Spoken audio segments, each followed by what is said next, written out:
Predator vs. Spider-Man was released not too long ago on the 23rd of April, and wow, this was a matchup I was not expecting at all. The Predator and Alien franchises are some of my favorite creature phenomenons of all time, an unsettling war between the two species that are caught between us humans, which gives us an idea of what could be out there in space and the galaxies beyond us. So when this was announced, I couldn't have been more excited.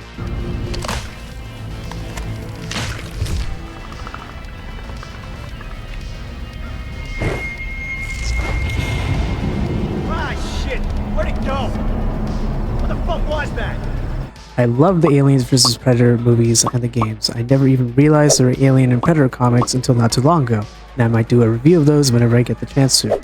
Now that 20th Century Fox was bought by Disney, meaning that the Aliens vs. Predator franchise as a whole is now bought by them, what could be more interesting than pairing my favorite superhero of all time against a famed honor-coded creature with a set of rules, unique weapons, and customs?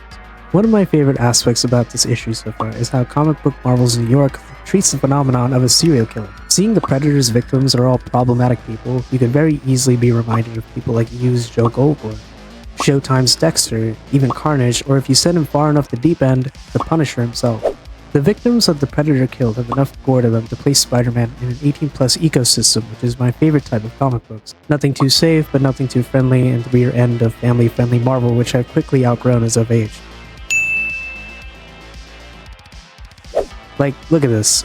Jesus, that Predator didn't hold back. He literally tore his face apart and wore it as his own mask for himself. All of this is in a Spider-Man comic. Sign me up.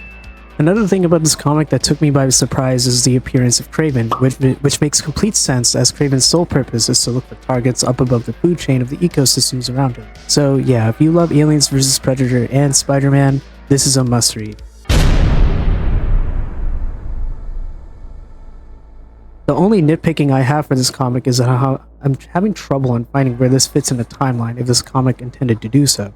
Like, for example, since we know Kraven the Hunter himself shows up, this has to be before Kraven's last hunt, and after defeating Venom, he ditches a black suit over Mary Jane's trauma. Whether or not this is supposed to fit into a specific timeline or not, I don't really care that much. I can't wait for the next issue to drop on the 28th.